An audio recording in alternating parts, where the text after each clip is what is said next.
사실은 조금 이따 말씀드릴 것이 있는데 왜 박수를 이렇게 많이 쳐 주셨는가 하는 부분에 대해서 제가 말씀드린 걸 좀 이해를 하실 겁니다.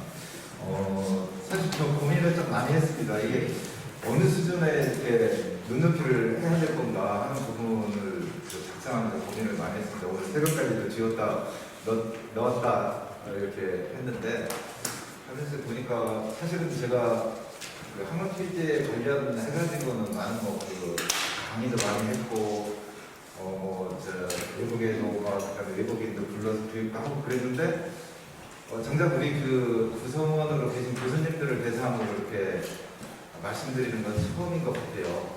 물론 학생들은 이제 수업에 관련된 학생들은 있겠지만 그래서 이거 어떻게 이렇게 작성을 해서 가야 할지 하는 부분을 좀 고민을 했는데 그런 부분은 좀 감안하고 들어주시면 감사를 하겠습니다.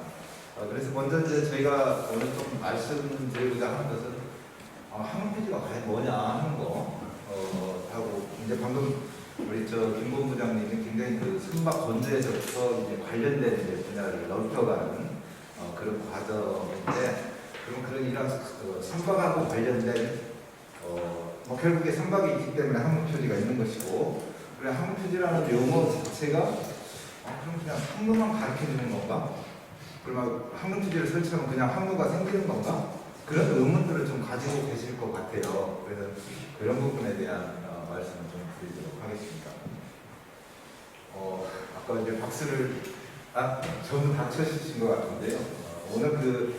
오늘 살아가는 저희가 한번 생각해 보면 괜찮을 것 같아서 제가 한번 찾아보니까 오늘 내가 행복한가 하는 부분을 찾아보니까 플라톤이 그 전에 이렇게 말씀을 하셨더라고요. 행복의 5가지 조건 중에 하나는 이 먹고 살기 좀 부족한 이제 재산, 그 다음에 이제 저처럼 외모도 이렇게 빠진 사람, 그 다음에 또 저처럼 명예도 없는 사람, 그 다음에 또 저처럼 이렇게 힘도 없는 사람. 그런데 한 가지 오늘 행복할 수 있을 것 같은 게 제가 오늘 어떤 연설을 했을 때 청중에 간만 박수를 보내주시면 행복한 하루가 될 것 같다는 생각을 했는데 이미 전부 이렇게 박수를 보내주셔서 저는 이게 발표하기 전에도 지금 행복합니다. 네, 너무 행복하더라고요.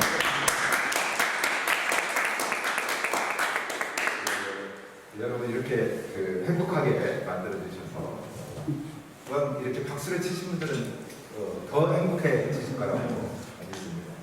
그래서 제 얘기가 아닌가 싶어가지고 한번 다 똑같은 외모도 그렇고 돈도 별로 없고 제가 다른 걸로 인사검증을 한 2번 받아봤는데요. 재산도 너무 하니까 그냥 인사검증에서 문제되는 게 하나도 없더라고요. 그래서 이제 네 번째 두 사람은 이기지 못하지만 한 사람을 이길 수 있는 힘도 안 되더라고요. 그래서 어떻게 하면 좀 힘을 길러볼까 하는 부분으로서 요즘 새벽부터 이제 체력 단련에 그다음에 수영에 그다음에 이제 시간이 날 때마다 사이클링을 지금 하고 있는데요. 그럼 항문 PD 얘기하면서 조 교수가 무슨 사이클링 얘기를 또 하느냐? 사실 이제 제가 꿈이 하나 있습니다. 꿈이 있는 게 뭐냐면 어차피 항문 PD 분야에 들어와서 연구를 하고 정책을 개발하고 그다음에 국제회의에 다니면서 우리나라에 이렇게 수양 항문 표지가 있고 등대 이런 거 등대입니다. 그래서 이 등대 투어를 사이클링을 가지고 등대 투어를 한번 해야 되겠다 이렇게 생각하고 지금 첫 번째 갔던 데가 간절곶입니다. 저희가 간절곶 등대인데 간절곶 등대를 자전거를 타고 영도에서부터 출발해서 간절곶 등대까지 왕복으로 다녀왔습니다. 그렇게 하면 한 100km 됩니다. 그리고 여기는 이제 137km 저기는 이제 근데 조금 이게 길을 따라가는 게 굉장히 위험하더라고요. 특히 이제 간절곶 같은 데는 이제 길이 넓지 않고 하니까 그다음에 넓은 길이라고 또 위험하지 않은 것은 아닌데 그래서 이제 낙동강 자전거 도로를 타고 한번 130km를 한번 달려보니 한 5시간이면 이렇게 다녀와 주더라고요. 시속 한 3, 4km 이렇게 평균 지적이 나오는 것 같은데,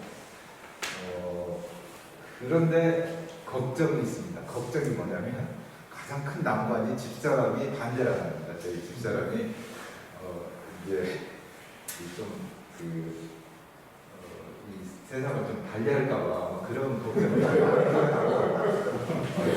어쨌든 간에 자전거를 내가 출퇴근도 자전거를 하려고 했는데 매력 찼습니다.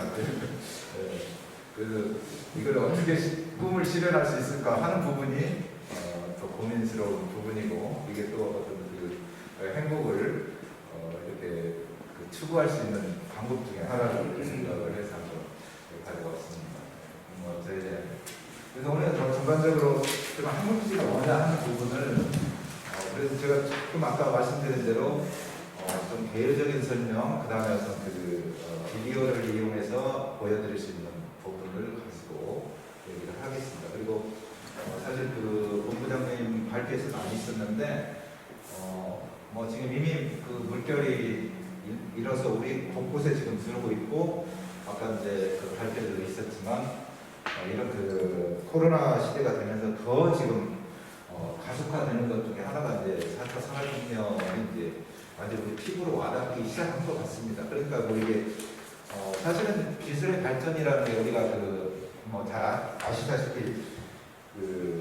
1차 산업혁명이 일어났을 때는 혁명적인 요소라고 했지만, 지금 혁명적인 요소가 아니라 그냥 생활에 계속 스며들고 있다라고 그렇게 하고, 어떤 것을 조금 기점으로 뭔가 바뀌는 걸 기점으로 혁명이라는 용어를 사용하고 있는데, 사실은 이미 이런 혁명은 일어나고 있고 우리 우리 전체 생활에 이제 파고들었다고 그렇게 생각하고요. 그렇다면 이제 아까 이제 선박에 관련된 부분은 이런 신기술에 대한 부분이 어떻게 개발이 돼야 될 거고 준비를 해야 될 건가 하는 부분을 많이 얘기가 됐다면, 후반부에서는 그러면 선박 외적인 부분을 어떻게 해야 되느냐 하는 부분에 이제 좀 고민을 해가야 될 때가 아닌가. 그래서 이런 주제를 가지고 좀 말씀을 드리도록 하겠습니다. 이건 그래서 이제 왜 항토지라는 게 필요할까? 이게 이제 지금 최첨단 시대이지만도 사고는 여전히 일어나고 있고, 그런 사고를 어떻게 하면 좀 줄이고 방지할 수 있을까 생각해서 제가 이제 뉴스에 나왔던 광안대교를 들이받은 러시아 사절선의 CCTV 영상이 공개됐습니다. 사고 당시를 보니 대학의 상황은 사고가 안 났으면 이상했을 정도로 엉망이었습니다. 경찰은 이번 사고에 대한 중간 수사 결과를 발표했는데 예상대로 선장의 음주가 원인이었습니다. 배승수입니다. 5,998톤급 길이 113m 시그랜드호가 큰 대전 방향을 그리며 오른쪽으로 서서히 움직입니다. 그리고 전방 풍미는 노트를 들이받습니다. 부산 남부 동호항에서 출항한 지 3분 만입니다. 15분 뒤 해상관제센터가 로또 사고 여부를 묻지만 거짓 답변이 돌아옵니다. 이후 시그랜드호는 농공항을 벗어나기 위해 다시 오른쪽으로 기술을 돌려 속도를 냅니다. 그런데 기술을 곧바로 돌리게 되면 광안대교를 피할 수 없는 거리였습니다. 하지만 술을 마신 선장은 제대로 된 판단을 내리지 못했습니다. 제일 항해사까지 나서 선장을 막았지만 소용이 없었습니다.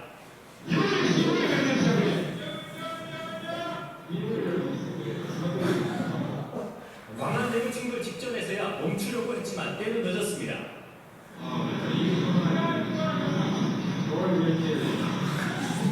결국 광안대교와 충돌하고 선수 구조물로 파손됩니다.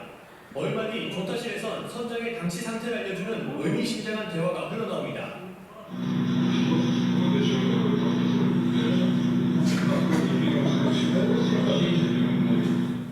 해경은 러시아 선장 L씨를 음주운항 혐의로 구속했습니다. JTBC 배승주입니다. 선생님, 시간이 언제까지예요? 좀 빠르게 준비하신 말씀 하세요. 그래서 보시다시피 여기 음주운항이기도 하지만 지금 굉장히 부산에서 자랑을 하고 있는 광안대교가 무너질 수도 있는 상황입니다. 단 무너지지 않더라도 중간이 끊어질 수도 있는 그런 상황이거든요. 그러니까 실제적으로 보면 지금 저 선박이 그래도 조금 작은 선박입니다. 용호항에서 나오기 때문에 길이가 한 113m인가 뭐 이렇게 될 거예요. 그러니까 그렇게 큰 선박이 아니니까 추진 타격도 그렇고 빨리 타유가 들었기 때문에 저 정도로 끝났지. 안 그랬으면 다리를 뚫고 갑니다. 그보다 더 큰 선박 같으면 멈출 수도 없고 그냥 다리가 붕괴되고 그 안에 지금 그 위에 지나가는 차량이 문제죠. 추락 사고가 일어날 수 있을 수밖에 없는 그런 상황인데 이런 상황을 어떻게 하면 막을 수 있을까 하는 부분이 결국에 선박 외적인 지금 선박 외적에서 지금 할 수가 없잖아요. 그 상황이 아니면 이제 그 경보가 어떤 식으로 해줘야 되나 하나 늦게 되니까 그래서 일단 제가 한번 이번 제 연구실에서 제가 이제 관측한 AIS로 관측한 데이터를 가지고 그대로 한번 재현을 해봤습니다. 크기도 똑같이 하고 실제적으로 이것도 추적을 지금 이제 대리자원을 하면서 이것도 이제 충동도이 되고요.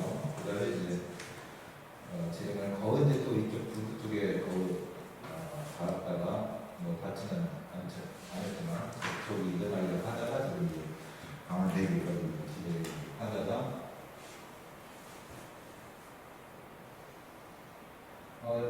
참고로 화살표 계정은 그 브릿지 AIS가 이제 안테나 계정이기 때문에 그 계정만 보면 충돌을 하지 않은 걸로 나오지만 선박 이제 선수 부분까지 계산을 하게 되면 충돌을 하게 되죠. 충돌을 하게 되고 선수가 어느 정도 들어가고 그 다음에 이제 현지론에서 빠져나가는 거죠.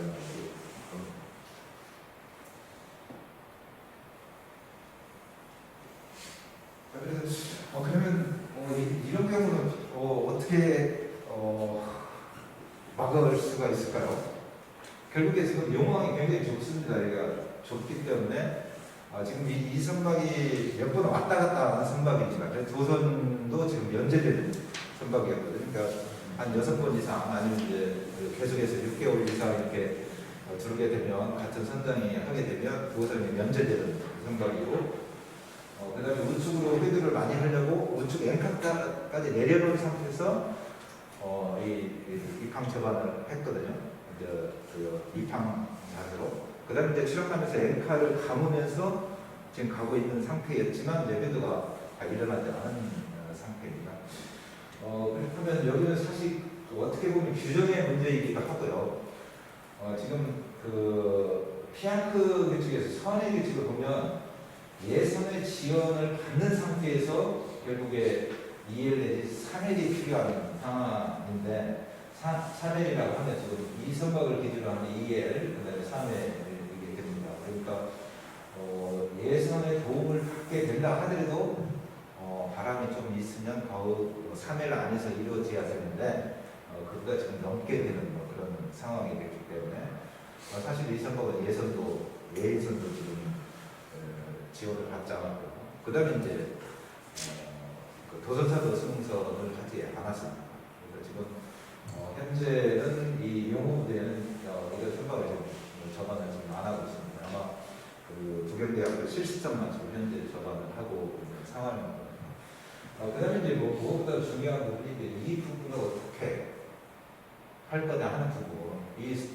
그러면 예를 들어서 교량에도 그러면 이미 저 정도 사고가 났을 때는 모든 그 차량을 이미 진입을 차단시켰어야 됩니다. 예를 들어서 터널에 여기 그 차단기 있듯이 그 차량 진입 차단기 있듯이 그런 시설에 대해서 경보가 울어가지고 움직였어야 됩니다. 그러니까 결국에 이 선박이 지금 현재에서 자기 자력으로 할 수 없다 손 치더라도 결국에 인명피해를 더 큰 인명피해를 막을 수 있는 방법까지도 강구를 해놓아야 되지 않나. 그래서 이제 그런 부분들이 사실 지금 짱은 이건 그 선박을 대상으로 하는 건 아닌데 지금 어떤 선박이라도 저런 대상이 될 수 있다는 거죠. 그래서 이제 그런 측면에서 좀 강구가 필요한 것이 아닌가 그렇게 생각이 되고 그런 부분을 좀 지금 제안을 하고 있습니다. 그 다음에 조금 더 큰 사고를 한번 보도록 하겠습니다.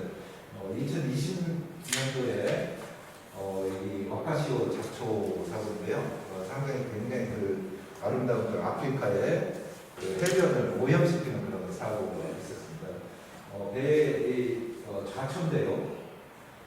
좌초되는 원인이 보면 굉장히 재미있는 원인입니다. 그날 낮입니다. 날씨도 좋았습니다. 바람도 없었고 날씨도 좋았는데 그 선원 한 분이 생일이에요. 생일에서 당직 항해사가 그 육지에 접근 시켜가지고 와이파이가 터지게 해서 그 생일 선물을 와이파이가 터지게 됩니다. 와이파이 시그널을 잡아주는 게 생일 선물이어서 깜짝 생일 선물을 주려고 계속 육지로 듣다 보니까 결국에 산호초에 올라갔습니다. 산호초에 올라가서 그 연료율이 줄이고 이제 이 선박은 그 중국에서 출항해서 싱가포르에서 아마 근유를 했을 겁니다. 경유를 하고 그다음에 이제 그 남아공 육단으로 돌아서 브라질로 가는 거거든요. 물론 그러니까 중국에서 가면은 태평양을 건너서 가는 길도 있고 그런데 이제 그 아프리카 남단을 도는 그러니까 결국에 이런 선박들은 대형선이죠. 방탄선 큰 거죠.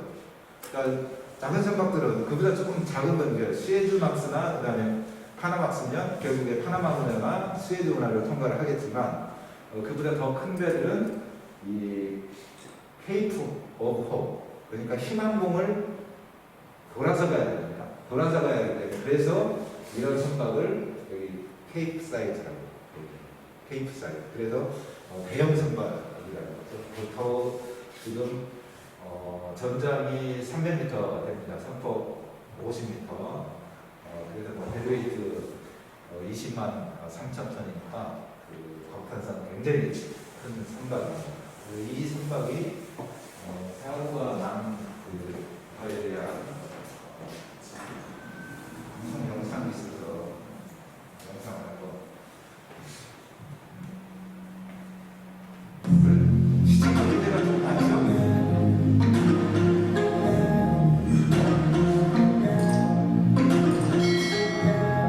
The Panamanian Cape-side bunker Casio, which ran aground on the reefs of Point Islas July 25, 2020, has finally snapped into two parts.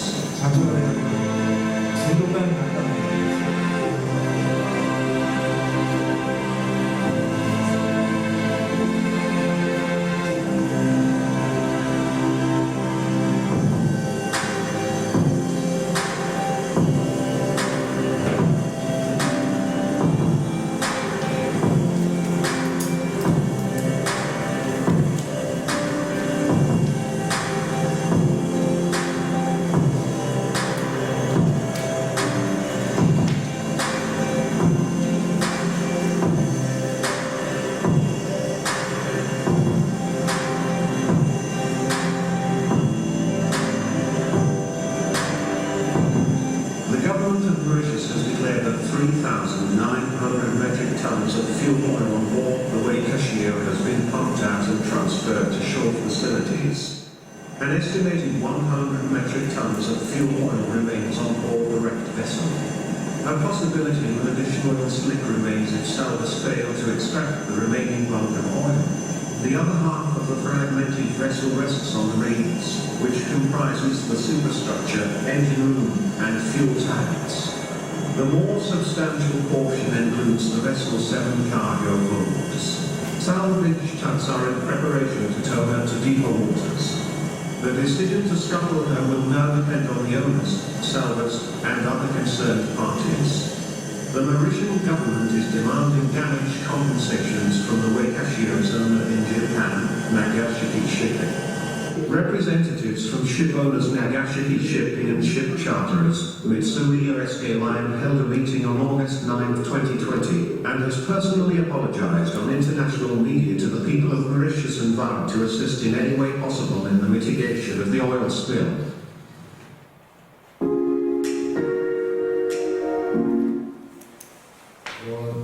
그래서 이 지역의 이제 교통 흐름을 제가 한번 분석을 해봤어요. 그러니까 여기 중국에서부터 출항을 해가지고 쭉 싱가포르 지나서 다시 이렇게 그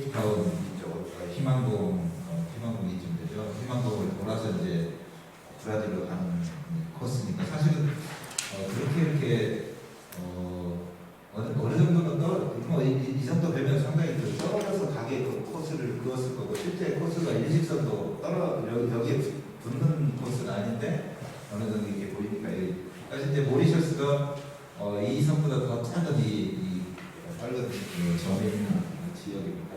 굉장히 그 산호 쪽가 그 아름다운 지역인데 저런 지역이 저렇게 이제 그 오염 사고가 그러니까 뭐 오염 사고 관점도 있지만 여기서 뭐 얘기가 나왔지만 그럼 저 선박을 이제 어떻게 했느냐 하는 것은 이제 연료용은 다 그 펌핑아웃을 해서 옮기고 그 다음에 이제 아까 얘기한 대로 스커트를 시켰죠. 이제 배양으로 끌고 나가고 배양이 그 투하하게 되니까 심해 이제 빠뜨리게 되는 그런 형태로 이제 처리를 선체를 처리를 하게 됐는데 결국 그럼 저 사고는 어떻게 막았을 거냐 하는 부분. 결국에 이제 선박 외적에서 어떻게 막았을 거냐 하는 거. 결국에 여기 지금 VTS가 없는 지역입니다. VTS가 없는 지역. VTS 경보가 일어나게 되면 일단 1차적으로 계속 워닝을 주겠죠. 그 다음에 이제 또 하나는 선의 통보제도도 지금 수립되지 않은 지역입니다. 선의 통보. 그러니까 계속 그 누군가의 선의를 제3자가 다른 사람 관측자가 계속 선의를 체크를 하고 있었다면 또 저런 사고를 좀 막을 사전에 경고를 좀 막을 수 있는 방법도 있을 거고. 그 다음에 이제 결국에 아무리 가까이로 간다고 하더라도 불지에 당직자가 있을 것이고 견시를 수요. 누가 누카우스를 할 거니까 누카우스 하는 사람이 날씨가 좋은 날에 저희가 사무처는 지금 수면 하에 있는 게 보이지 않으니까 그 부분을 나타낼 수 있는 어떤 항로 표지를 물리적인 표지를 이렇게 하나 정도 세워놓게 되게 되면 그 지역이 원인 지역이다 들어가는 것을 막을 수 있는 그런 방법들이 여러 가지 전자적인 것까지 포함해서 그런 부분들이 있었을 건데 그런 부분들이 아직 정비가 안 된 지역에서 이제 저런 사고가 났다는 거예요. 그러니까 굉장히 좋은 이벤트로 생각을 했는데 그게 이제 큰 사고로 연결되게 환경 피해까지 되는 그런 게들을 어떻게 항로 피해가 막아줄 수 있느냐 하는 부분입니다. 그다음에 이제 실제 그러면 한국에서는 어떤 사고들이냐, 물론 이해도 사고가 많이 있겠지만 이거는 제가 그 해양경찰의 사고조사위원회에서 거기에서 허락을 받고 좀 얘기를 하는 겁니다. 그래서 오해는 하지 마시고 여기에 있는 내용들은 여기 참석하신 분만 좀 아시면 될 것 같고요. 이게 사실 강제전인데 강제전이 700톤급입니다. 700톤급이면 그래도 연안선 치고는 근데 지금 강제전이 지금 움직이고 있는 거거든요. 옆에는 앞에는 지금 예의선이 가고 있고 여기가 어디냐면 강어진 쪽입니다. 강어진 쪽인데 그다음에 이제 여기 FRG에 지금 어느 선박들이 하고 거의 동시간대에 움직이는 선박을 체크를 했어요. 그런데 그다음에 조그마한 것들은 이제 이 앞쪽으로 지나가는 어선들입니다. 그런데 여기에 이 선박이 좌초됩니다.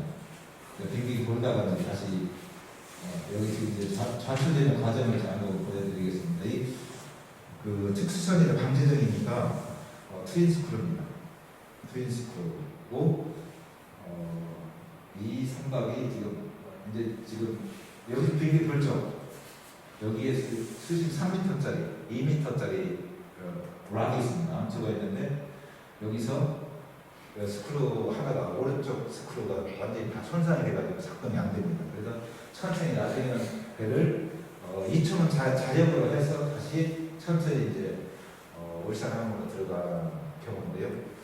그러면 이 사고가 근데 해경들이 아무튼 한 어떤 이런 좌초의 위험까지도 감수를 하면서 뭘 찾아야 된다든가 단속을 해야 된다든가 하는 그런 절박함이 없었던 상황입니다. 그런데 사고가 났어요. 그것도 낮입니다. 그러니까 순찰 항해를 하면서 간과를 했던 게 이 선박의 선미 드라프트가 2개입니다. 특수 트윈스크루 특수로 돼 있으니까 이 선체의 선미 드라프트하고 그 다음에 프로젝션 드라프트가 따로 있어요. 그러면 이제 이 스크루의 밑에까지 얘 깊이가 더 깊은 거죠. 선체 부분. 그래 하니까 결국에 선체 부분은 닿지 않았는데 이 스크루가 오른쪽 스크루가 완전히 다 망가지게 되는 그런 사고가 있었습니다. 그래서 뭐 인명 사고는 없었지만 그래서 이제 헤더로 이렇게 보면 이게 이제 방어진의 상황이고요. 10도에서 여기 0.3마일 떨어지는데 여기에 지금 3.8m짜리가 있습니다. 이 선박 자체가 프로젝션 드라프트가 아닌 경우에는 3.4쯤 나옵니다. 3비가 3.4인데 그것만 확인한 거예요. 3.4. 그리고 이 지역에 3.4가 하더라도 일반적인 모든 항해사는 여기 항해 안 합니다. 항해 안 하는데 여기를 이게 암초인지도 몰랐어요. 헤드도 보진 않았어요. 그냥 수면상이니까 가고. 그리고 전에도 지나갔는데 괜찮았다. 근데 결국에 더 깊이 있는 스크루가 손상되게 그런 사고. 이건 이제 아까 보셨던 강한 대비 안쪽에서 또 사고 형상을 합니다. 이건 뭐 전부 제가 가지고 있는 데이터를 가지고 다시 재현을 크게 들었어요. 지금 이제 오일 스피드 여기 생겨가지고 이때 이제 광안리 해수욕장을 개장하기 전입니다. 작년에. 그러니까 이 바로 개장 전이니까 이 해수욕장을 몰려가게 되면 큰 이제 문제가 생길 수 있으니까 여기를 이제 강제하면서 이 오일 스피드 이제 더 이쪽으로 오지 못하게 막는다. 계속 이제 여기 가서 이렇게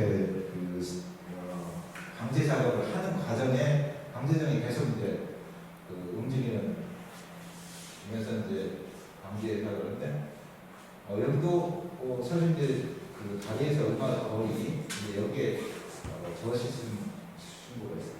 1m 얼마밖에 안 됩니다. 2m 이하로 들어가는데 거기를 그냥 계속 돌다가 여기서 이제 사고가 일단 이제 사고가 나는 지역으로 갑니다. 사고 지역으로 가서 여기서 그만 거기 이제 스피드가 떨어지게 되죠. 거기 이제 하다가 다시 이제 결국 이제 전체 부분이 손상되는 그런 사고였습니다. 여기도 마찬가지로 강한대교 안쪽에 결실은 락이 있습니다. 1.5m짜리. 이미 이제 2.7 여기에 이제 자초를 해서 그런 사고가 났습니다. 뭐 전체적으로는 지금 어느 정도 수신이 되고 그다음에 이제 어선들은 이 밑으로 지금 통화를 하는데 이거 그러니까 지금 앞에 하고 뒤에 경우도 좀 똑같은 경우인데 좀 저런 경우는 결국에 선박 일정을 해서 저기다 등표를 세우면 되겠죠. 항로표 중에 등표 나이트 비콘을 세워주게 되면 여기에 이게 있구나 하는 것을 알 수 있죠. 지금 요즘 여러분들 해운대 해수욕장에 가면 양쪽에 등표가 2개 있는 게 보일 겁니다. 하나는 인어처럼 생기고 하나는 뭐 연꽃 모양 이렇게 돼 있을 거예요. 거기도 지금 암초가 있는 거예요. 그러니까 이제 가면 갈수록 수역을 사용하는 이용자들이 이렇게 실제로 해도를 사용하지를 못하시는 분들도 많이 나오게 돼요. 레저 선박 그런 경우에 이런 사고들이 일어날 개연성이 많다. 그러니까 그런 부분을 선박 위쪽에서 커버를 해주는 부분이 항로표지다. 그래서 이제 항로표지라는 우리가 일본에서 쓰는 한자로 됐던 부분을 얘로 해석을 하다 보니까 항로표지인데 항로표지 역으로 하면 머리는 H2 내비게이션이죠. 그래서 항로표지라는 이 개념은 우리가 선박 아까 이제 선박에 대한 얘기들 많이 해요. 선박에 실려 있는 것은 항의 개념입니다. 그런 내비게이션 할 H. 그 다음에 항로표지는 H2 내비게이션. 그러니까 결국에 이거는 아무리 영어를 잘하시는 분도 이걸 구분하라면 구분을 못 하십니다. 그런데 우리 대학의 학생들은 이걸 구분할 수 있다는 거죠. 그래서 결국에 선박 외적으로 익스터널 프로세스입니다. 선박 외적에서 이 선박의 안전하고 능률적인 항해에 도움을 주는 설비를 그래서 뭐 결국에 어떤 이용하는 수단이 뭐냐 빛을 이용하고 형체 색깔로 형상하고 색을 이용하고 하고 음영을 이용하게 하고 전파를 이용해서 선박에게 어떤 지표를 주는 그런 시설들을 항로표지라고 얘기를 하는데 이건 IRA에서의 정의고 우리나라 항로표지법에 있는 정의입니다. 그래서 그런 그 수단에 대해서는 뭐 전파표지냐 광파냐 현상이냐 이건 그 다시 다 합치면 이제 우리 눈으로 식별할 수 있다 해서 두 개는 비주얼 에이지라고 이렇게 IRA에서는 정의를 하고 있습니다. 그 다음에 지금 우리나라에서는 그 운영상에 VTS는 지금 해경이 하고 있고 그 다음에 항로표지는 해양수산부에서 하고 있는데 IRA 규정하는 이 VTS도 항로표지 안에 들어가 있습니다. 그래서 실제 어떤 그 매뉴얼이나 뭐 이런 그 어떤 교육 과정이나 하는 것도 전부 IRA에서 대화를 하고 있기 때문에 어떤 측면에서는 우리나라도 이런 게 좀 통합을 될 필요가 있다 하는 측면이 있습니다. 전체 우리는 한 5천여 개가 있고요. 대략 그 1마일당 이게 한 3기 정도. 되게 이렇게 하면 선진국 수준에 들어왔다고 그렇게 얘기를 할 수가 있습니다. 이 얘기는 무슨 얘기냐면 인프라는 거의 이제 갖추어져 있다. 그렇지만도 아까 그런 상황들처럼 아직도 이런 그 예방 아니면 설비가 되지 않은 그런 위험물들도 여전히 존재합니다. 바다는 그렇습니다. 그 모든 위험물들을 다 표시를 해줄 수 없는 거죠. 그리고 항해사는 운항자는 어느 상황이든지 간에 자기가 이 위험을 자기 혼자 극복해 나갈 수 있는 능력이 있어야만이 그게 운항자고 항해사입니다. 최소한 한국해양대학에서 교육을 받을 항해사들은 그럴 거라고 저는 믿고 있습니다. 그 다음에 이제 그 항로표지에 관련해가지고나 항로표지 자격, 이제 그 사실 항로표지 분야가 아까 이제 뭐 상급에서 보시면 굉장히 큰 분야인데 항로표지 굉장히 좋습니다. 좋고 그 R&D를 이렇게 기획을 해보니까 굉장히 그 포션도 좋고 그래서 제가 그 한태범 부부장님하고 이제 스마트 항로표지가 기획이 끝났으니까 그 이제 들어가야 될 건데 같이 한번 해보시겠습니까? 했더니 저희 이렇게 작은 거는 안 들어갑니다. 왜? 저기잖아요. 뭐 4천억짜리 하면 뭐 1,000억이 넘는데 그 몇백억짜리 몇백억도 안 되는 몇십억짜리 안 들어가지. 뭐 그건 이제 또한 이제 그 들어오는 그 업체들의 형태도 있고 하니까 그런 측면에서 했을 것 같은데 일단 뭐 저는 그 하나는 뭐였냐면 이게 항로표지라는 어떤 항문화를 좀 시켜보자 하는 노력을 좀 했습니다. 그 부분이 그리고 우리가 어느 부분에 항문으로 딱 나눠지는 부분이 우리나라 보면 객관적인 그 데이터가 뭐냐 하는 게 기사입니다. 이 관련된 기사가 예를 들어서 토목기사 그러면 토목학 전기기사 이렇게 해서 뭐 인문 쪽에는 제가 잘 모르겠습니다. 그래서 좀 이해를 해주시고요. 공학이나 이런 쪽에서 이 기사제도가 되어 있기 때문에 그럼 그 2000년도 초에 시작했습니다. 항로표지에 관련 자격증을 만들죠. 그래서 기능사, 산업기사, 표지기사까지. 근데 기술사까지는 지금 만들 여력도 안 되고 인원도 안 되고 그래서 기사까지 지금 제도를 만들어서 우리 이제 해사대학 학생들은 워낙 취직도 되게 잘 되니까 항로표지 분야도 그게 많이 가지는 않았습니다. 요즘 가서 한두 명씩 가는 경우가 생겼고요. 지금까지는 되게 이제 해양공학과나 토목공학과, 전기공학과 학생들이 많이 저한테 이제 상담을 하고 지금 이 분야에서 지금 일을 하고 있는 것 같습니다. 그래서 뭐 항로표지 자격증 제도에 대한 뭐 이런 그 소개하는 그 비디오인데 시간상 저는 좀 생략하고요. 뭐 괜히 나오게 되면 또 뭐 자랑하려고 한다고 할 것보다 조금만 서두만 보여주고 지나가겠습니다. 이게 이제 이 기사들을 이제 만들게 된 배경하고 실질적인 정보를 가져온다는 이제 어떻게 하면 이 자격증을 딸 수 있을까 하는 부분에 이제 도움이 되는 그런 국내에서 이직과 조직에 대해 스트레스를 받고 있는 직장인들 그리고 이 아나운서분도 발음을 못해요. 이에 대한 새로운 시각과 성의 직장 기업을 국가 자격증 수립을 위한 가장 명쾌하고 친절한 가이드가 되어드리도록 하겠습니다. 자, 오늘 소개하는 국가 자격증은요, 바로 항공 표준 분야입니다. 항공 표준인데 항공 표준 중에 알아보기 전에 합격에 한 발짝 나갈 수 있게 도와주실 전문가 수고입니다. 안녕하세요, 반갑습니다. 안녕하세요.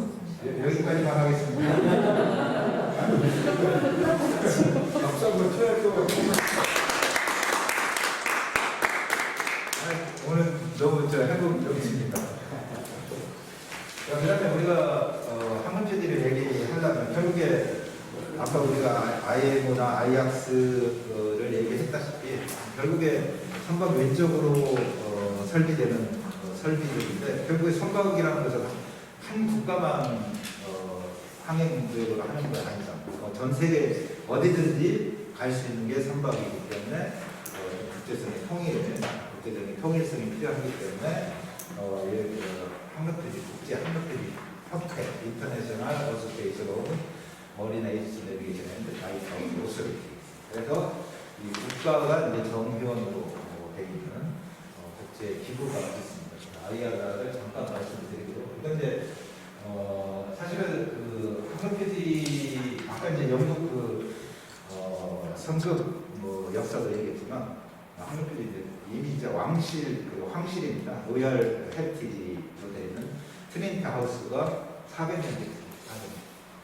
400년. 그래서 2010년에 설립 400주년 행사를 이 컨퍼런스장에서 N공주가 와서 했습니다. 그래서 제가 이제 트리니티 하우스에 근무를 했었는데요. 실제 이제 아침에 출근 찍고 했는데 여기는 지금의 N공주입니다. 마스터가 제일 높은 사람의 CEO가 그 당시에는 이제 필립봉이었습니다. 필립봉이 여기 그래서 로얄 헤리티지도 하고 국가기관에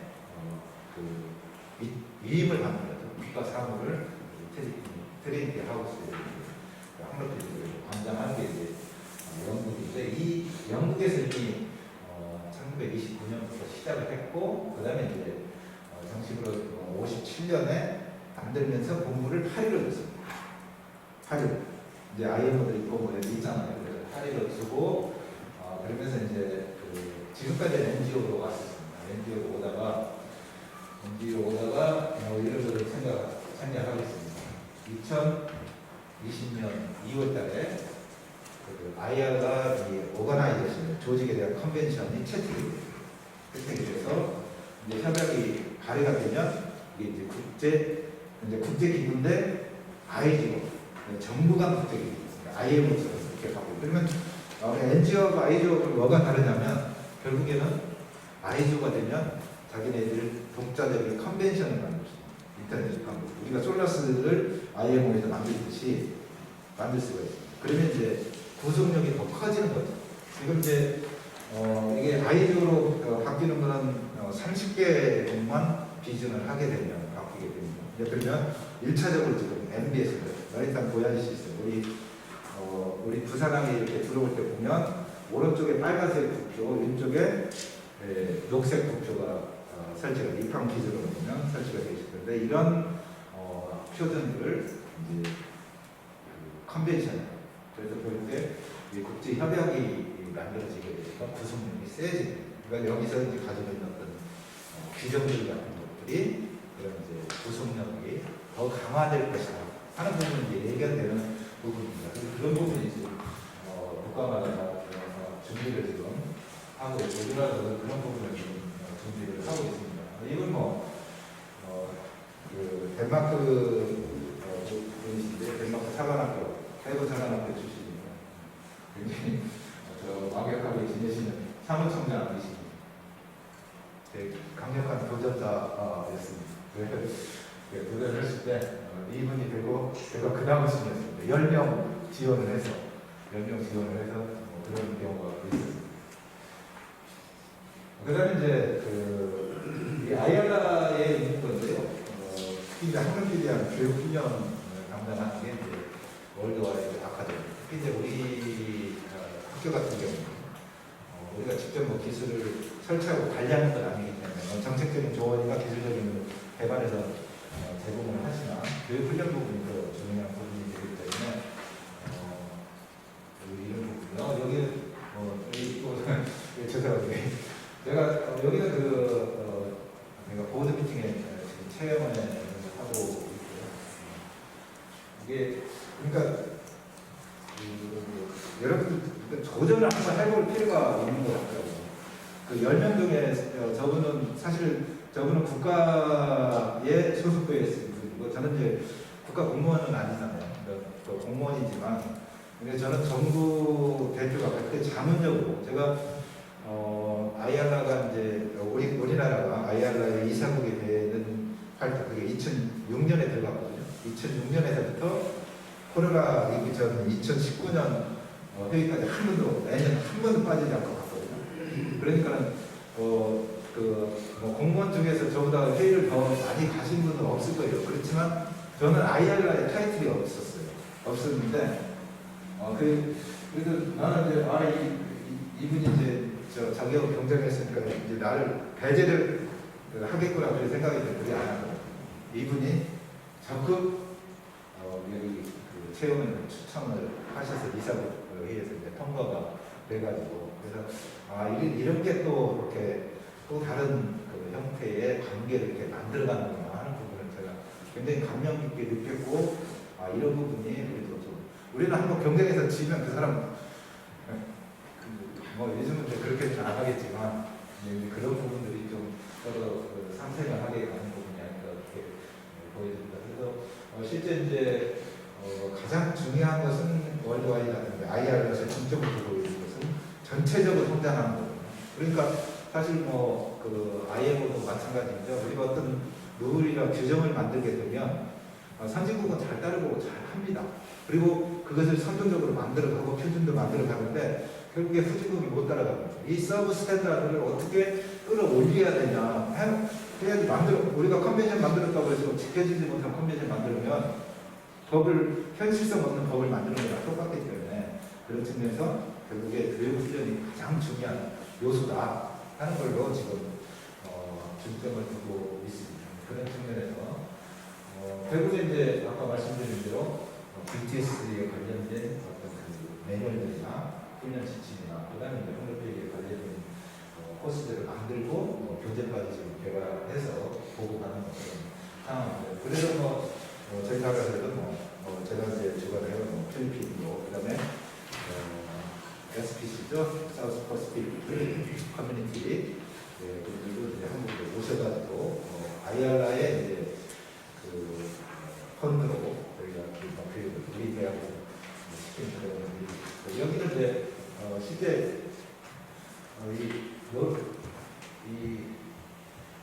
이런 식으로 돼 있는 데는 잘 돼 있는 나라들, 그 다음에 이제 이 색깔이 약한 데는 어떻게 하면 이런 것을 끌어올려줄 건가 하는 그런 부분을 이렇게 색깔로 하고 있습니다. 그 다음에 이제 마지막 두 번째 주제는 4차 산업혁명입니다.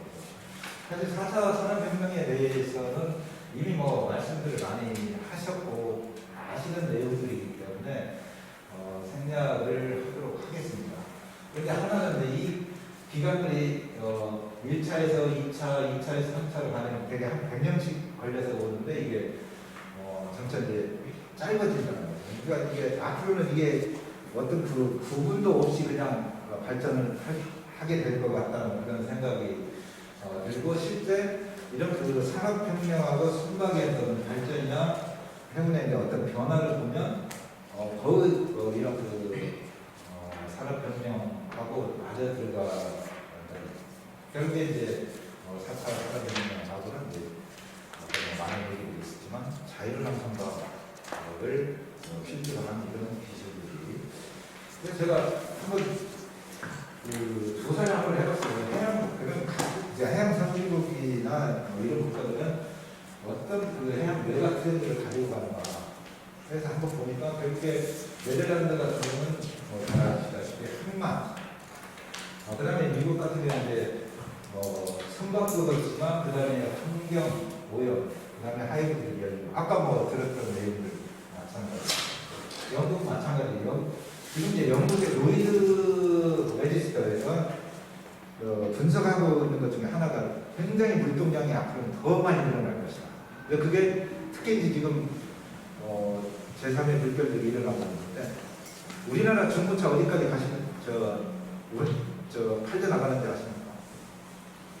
아프리카까지 팔려가는데 세계 곳곳에 우리나라 중고차 안 가는 거죠. 우리나라 중고차가 아프리카로 실려가는 기지가 스리랑카였습니다. 그 스리랑카의 야드에 쌓여져 있는 중고차 중에 우리나라 차가 상당히 많습니다. 그 중고차가 아프리카에 그런 물동량이 굉장히 늘어나고 있는 그런 상황인 것을 영국에서는 좀 더 앞서서 이렇게 분석을 해주셨고, 그 다음에 우리나라 지금 전략적으로 하고 있는 스마트 해상 물류, 그 다음에 위드 연계 정보 체계. 사실 얼마 전까지만 해도 저희 우리나라 목표가 10대 해양 강국이었거든요. 지금은 10대 해양 강국 아니고 3대 해양 강국. 3대 해양 강국이 우리나라의 지금 목표입니다. 그 3대 해양 강국은 미국, 뭐 크게 이제 중국이 이제 기본적으로 있으니까, 그 다음에 지금 뭐 유럽이나 이런 데를 뭐 사실 그런 역할을 많이 하고 있는 성급이 지대한 역할을 하고 계시고, 뭐 그런 측면에서 우리 김 본부장님 중간 박수 한번.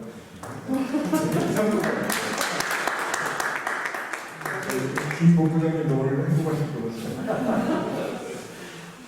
사실 굉장히 그 국제회의나 이런 데 가보면 어떤 국가의 힘을 느끼잖아요. 힘을 느끼는데 그 초기에 제가 이제 뭐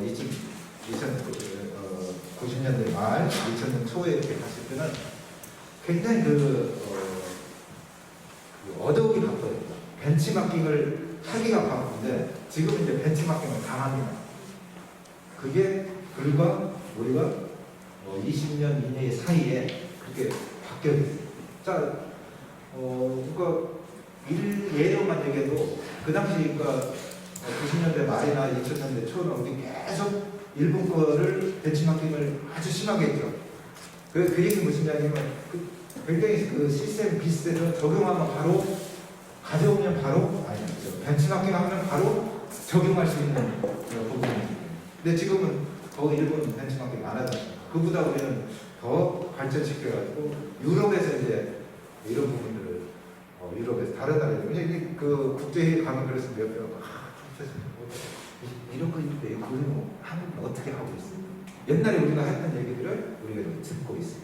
그런 부분들은 그 국가가 어떤 그 능력이 배가되어 있다는 것은 상당히 고무적인 것 같고 굉장히 그 자부심도 느껴지고 그렇습니다. 그다음에 이제 그래서 이건 뭐 제가 관련된 검토 그룹인데 아이가 이사를 지에서 그러니까 코로나 2020년 전까지는 이제 대면 회의를 했습니다. 대면 회의에 마지막 바로 앞에 했는데 결국에 한국민들 쪽에서는 뭘 준비를 하려면 현재 어떤 메가 트렌드가 있겠느냐 하는 부분들을 교수를 했었습니다. 그러니까 결국에 지금 나와있던 얘기들 크게 자동화 내지 자율화, 그 다음에 이제 정보 과잉, 사이버 보안 부분, 그 다음에 이제 연결성, 상의 연결성, 그 다음에 이제 환경, 그 다음에 이제 무역 패턴이 바뀌게 된다. 그 다음에 이제 국가마다 이 해양 공간을, 그러니까 우리나라도 지금 뭐 해상 풍력이 뭐라 해가지고 해양 공간을 여기저기서 지금 사용하려고 하고 있고요. 그 다음에 통학로가 굉장히 어려운 상황까지 지금 오고 있습니다. 그래서 그런 부분들을 어떻게 조화롭게 가야 하는 그런 해양 공간이나 자원 이용에 대한 그 다음에 이제 원성 체인에 대한 효율성 뭐 이런 부분들이 오지 않을까 싶어가지고 그 단어들이 그래서 거기서 나오는 단어를 그냥 제가 한번 나와 있는 단어들을 다 묶어가지고 보니까 결국에 자율화이나 우리나라가 지금 하고 있는 것들하고 다 연결이 되더라고요.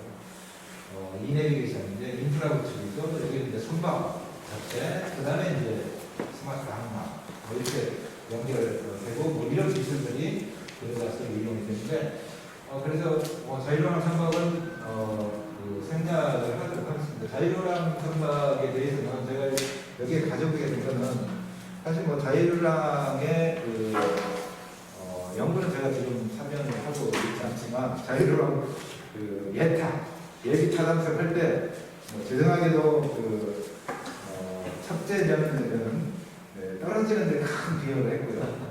재수를 시켰습니다. 그 다음에 둘째 연도에는 되도록 하는데 재수했으니까 합격시키는데 역할을 했다고 이렇게 생각을 합니다. 그래서 좀 알찬 연구가 지금 이루어지고 있다고 이렇게 믿습니다.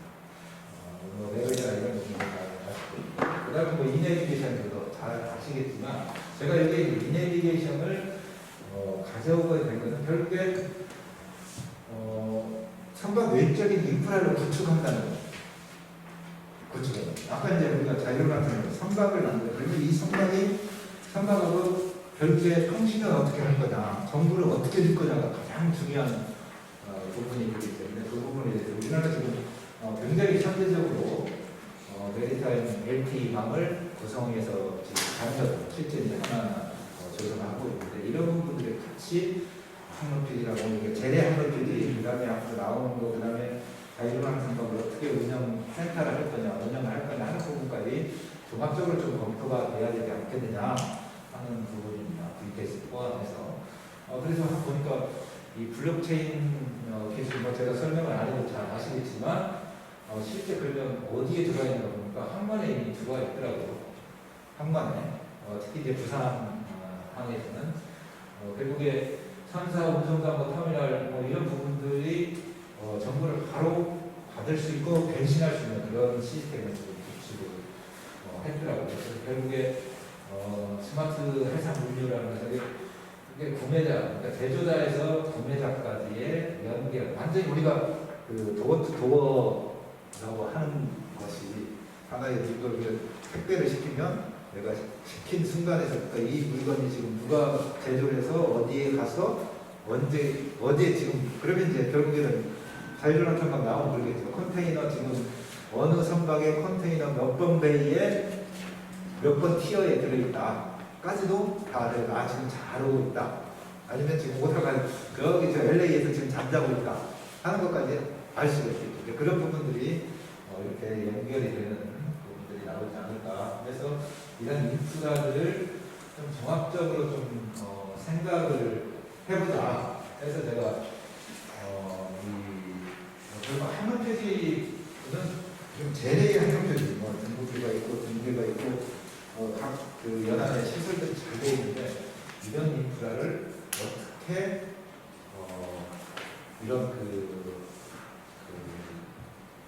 변화에 제공을 할 수 있고 도움할 수 있느냐, 그래서 그 다음에 이끌어갈 수 있느냐 하는 부분을 생각을 해서 개념을 좀 생각해 그날 생각합니다. 하나의 이런 자유로운 선박이나 이런 자동화된 선박들을 지원해 줄 수 있는 해상 플랫폼은 이미 이제 시설들이 있습니다. 이런 시설들을 활용해서 좀 구축할 필요가 있다는 것을 그 아까 스마트 항로표지 이제 기획할 단계에 이렇게 제안을 드렸고 그 부분이 이제 채택이 돼가지고 지금 스마트 항로표지 지금 연구가 지금 진행되고 있습니다. 그래서 결국에 이런 해상 AS의 플랫폼을 항로표지가 좀 연결을 하면 어떻게 돼요? 아까 이제 우선 지원 시스템 발표해 드리던 사실 교감을 가지고 이 자료를 작성한 건 아닌데 저는 그 항로표지 인프라를 이용하면 어떻게 전자도선 서비스 시스템을 만들어줄 수 있을 거냐. 이제 이걸 얘기하니까 도선사분이 와가지고 그래서 내 밥줄 끊으려고 하는 거예요. 이 밥줄 끊는 게 아니라 도와주는 시스템, 도와주는 시스템. 예를 들면 지금 부산 항로에 이렇게 등급표들이 지금 있고 여러 가지 항로표들이 있는데 이런 항로표 인프라를 활용해서 이걸 한번 만들어줘요. 시입입니다. 시입. 그래서 예를 들어서 지금 이 부산 북항으로 지금 들어오게 된다면 그 주변의 상황이 물론 아까 이제 어라운드 시스템이 있습니다. 어라운드 뷰 시스템은 선박 주변의 정보를 이렇게 어떤 시각적인 정보로 센서들을 이용해서 볼 수 있는 항만 전반에 대한 내용을 지금 상황을 보고 그러면 예를 들어서 내가 지금 현재 부산항에 아니 나곧 출항해야 되는데 부산항 상태가 자 예를 들어서 뭐 쉽게 얘기하자면 도전사 승선 지점에서도 아닌가 부족관리 어떻게 돼 있을까 하는 부분들을 이렇게 제공해주는 CView, 그러니까 리얼타임 CView를 구성해주는 이런 그러니까 얘기했지만 이런 것들이 구성이 되면서 지원 시스템이 되지 않을까 이렇게 생각을 해봅니다. 오늘 준비된 건 여기까지고 경청해 주셔서 감사합니다.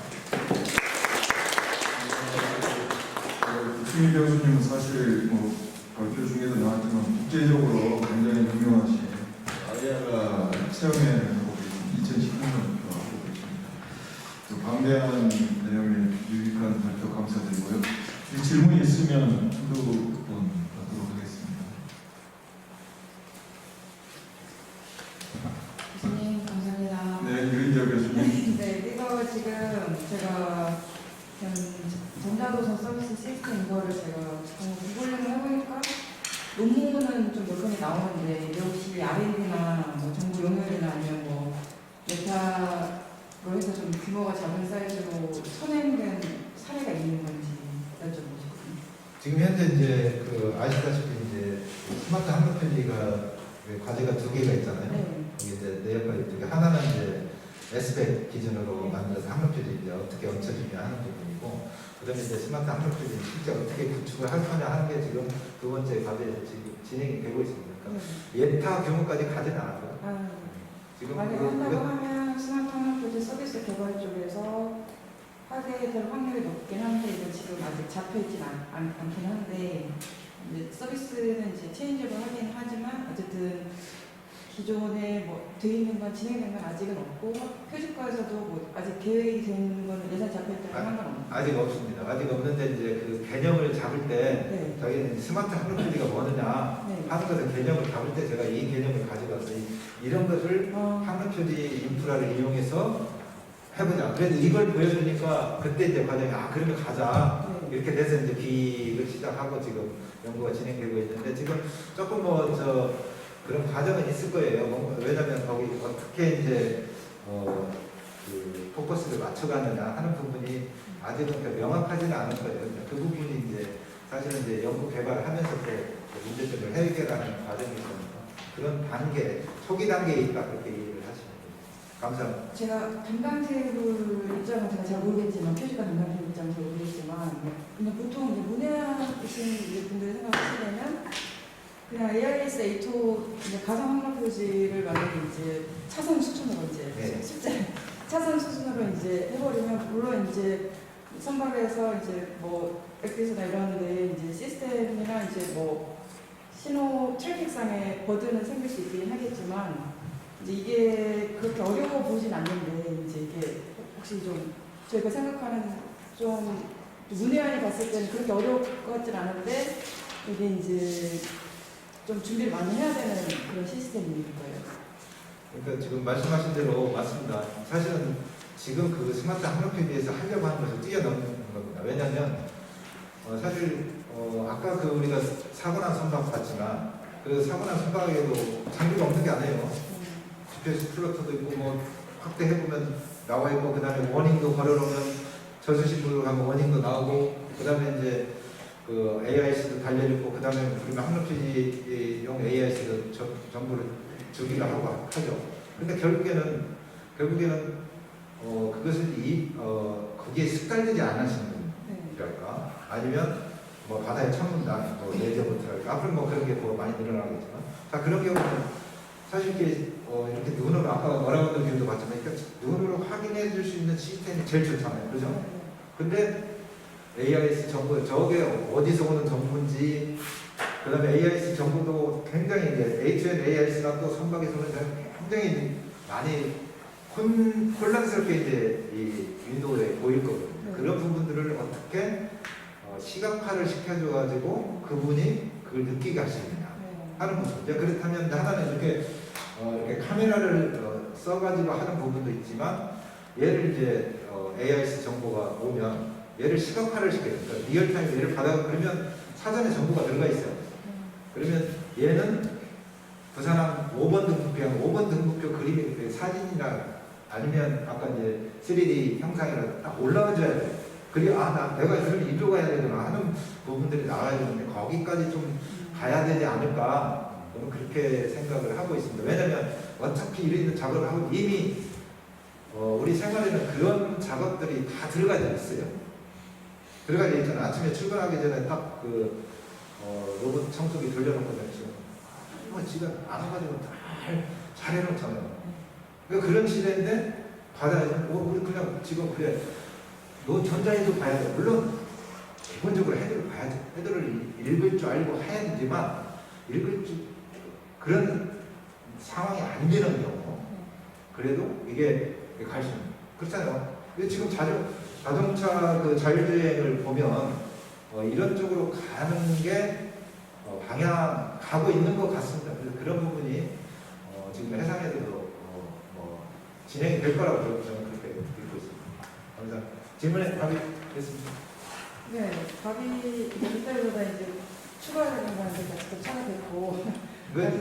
이제 윤 교수님이 이제 대화를 좀 하십시오. 저는 자율주행 선발의 입장에서는 사실 이제 뭐 연항이나 외회에서는 뭐 그렇게까지 그 정도의 뭐 그런 게 필요 없지만 이제 항해를 들어왔을 때는 뭐 자동 계류나 이런 걸 해야 될 때는 제 생각에는 아마 그 버추얼 H1으로 해서 차선 수준으로 이게 돼야지 이게 그 정도 전립도가 나오지 않을까라고 저는 개인적으로 생각하는데 이제 교수님께서 생각하시는 거랑 어떤지 한번 두 개를 합체되면 결국에 지금 그 AIS에서 나오는 전문가 그 센서에서 받을 수 있는 거 가지고 선을 그어주고 네. 그다음에 이제 거기 같이 이런 그 영상적으로도 보여줄 수 있는 부분까지 선을 하게 되지 않을까.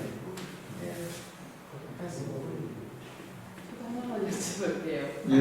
갑자기 생각이 난 건데, 저번에 저희도 포럼을 하고 있거든요. 예. 해양인문사회과학자. 그때 부산 해양수산항만팀인가? 거기 팀장님 오셔가지고 이제 부산항의 이제 항만 현황하고 미래 전망 이런 얘기를 하시면서 지금 우리가 중국 그 항만에 지금 밀리는 중요한 이유 중에 하나가 그쪽이 굉장히 완전 자동화가 이루어지면서 비용을 굉장히 많이 낮췄는데 우리도 실질적으로 기술은 가능한데 해운 항만 노조의 힘이 굉장히 세고 그래갖고 이거 완전 자동화를 가게 된 일자리 문제 때문에 이제 그 속도 조절을 하고 있다라고 얘기를 하더라고요. 그러면서 이제 신항만을 어떻게 할 건가 관련해서 지금 그게 굉장히 중요한 과제라고 말씀하시던데 아까 이 인공지능 항로 전자 도선 서비스 시스템 아까 이제 하니까 노선사분들이 우리 일자리에 뺏으려고 그러냐 이렇게 말씀하셨다고 했잖아요. 어떻게 소리인지 아닌지는 모르겠지만 근데 저는 이제 이게 현실적으로 기술적 구현이 가능하면 사실 사람이 하는 것보다 훨씬 더 정확하게 그러니까 시각적으로 정보를 알려줄 수 있고 배가 이제 안전하게 들어올 수 있게 하는 게 도선사의 역할이잖아요. 그래서 혹시 그 이해관계가 부딪히는 부분이 이 기술적으로 구현 가능한 것들을 좀 방해하는 어떤 요소나 그런 연구를 할 때 고민을 해야 되는 측면이 있는지 한번 여쭤보고 싶습니다. 네, 맞습니다. 그 지적하신 대로 일단 뭐 잘 아시는 것 같이 이제 항만 자동화, 스마트 항만을 하려고 하면 결국에 이제 일자리의 문제가 되고 우리나라에서 가장 센 노조 중에 하나, 가장 먼저 생긴 노조가 항운노조입니다. 항운노조는 굉장히 일제 때부터 있었던 형태거든요. 그래서 그 부분에 대해서는 완급 조절을 해나가야 할 겁니다. 그게 이제 그래서 신항만 쪽에 적용을 시키고 그다음에 이제 기존에 지금 일하고 계신 분들의 일을 최소한 그분들의 어떤 그 생계나 이런 침범하지 않은 범위로 이렇게 찾을 것 같고요. 그다음에 이제 이 부분은 그렇습니다. 사실 이런 거를 한 전자 도선 시스템까지 만들 수 있는 거 아니냐 하는 이 파일럿 서비스 시스템에 사실은 이제 그러면 이제 도선사가 내 일 뺏어가는 거다 하는데 이 사실 자율랑 선박이나 이게 구현되려면 지금으로부터도 해상에서 완전히 구현되려면 몇십 년 걸릴 겁니다. 왜냐하면 아까 이제 말씀드린 대로 서브 스탠다드 국가들이 얼마까지 이제 따라와주냐. 물론 이제 시대는 좀 더 빨리 가기는 하겠죠. 구현되겠는데. 그다음에 이제 이것은 결국에 자율랑 선박이 구현이 된다 하더라도 최종 끝단에서는 사람이 운항하는 부분이 생기게 됩니다. 그 부분이 결국에는 최종으로 남으신 분은 도전자예요. 도전자분들이 왜냐하면 이제 결국에 뭐 오면 헬기를 타고 가든지 들어오시켜 지금 뭐 파일럿을 타고 가든지 가서 이분들이 자율랑 선박을 갖다가 완전히 오토 저반이 되고 자동 저반이 되고 하는 것까지 완벽하게 된다 하더라도 항만 내에서는 항만 구간 내지 위험 구간 내에서는 누가 와칭을 해야 되고 그런 측면에서는 최종으로 남으신 분은 도전사다. 그래서 도전사분이 도전하는데 지금 사실 도전사분들이 받는 스트레스요 엄청 큽니다. 엄청 커요. 도전사분들이 많이 돌아가시는 원인 중에 하나가 스트레스에서 오는 왜냐면 선박이 이게 가다가 하면 지금 사실 지금 300m도 넘는 선박을 봤는데 등급표가 앞에 있으면 등급표하고 거리가 내가 얼마 떨어지는지 모릅니다. 감으로 저기는 이거니까 내가 지나갈 수 있어? 아니면 부딪힐 것 같아? 하는 거. 그런 부분들이 이제 정보가 명확히 나오는 거죠. 아까 이제 십 어라운드 시스템, 십 주변에도 그렇고 앞에 가는 부분까지도 다 보시니까 예측도 가능하고 이제 그런 정보를 조선사분이 쉽게 조선을 할 수 있도록 도와주라는 거죠. 그렇다고 합니다. 근데 그 부분이 서로 그렇게 상생할 수 있는 부분이 아닐까. 네, 감사합니다. 또 질문이 있으시겠지만 또 시간 관계상 또 가까이 계시니까 언제든지 전화 등등을 이용해서 여쭤보시긴 하고 오늘 너무 유익하고 다양하고 많은 시청자들을 동원하고 해주시고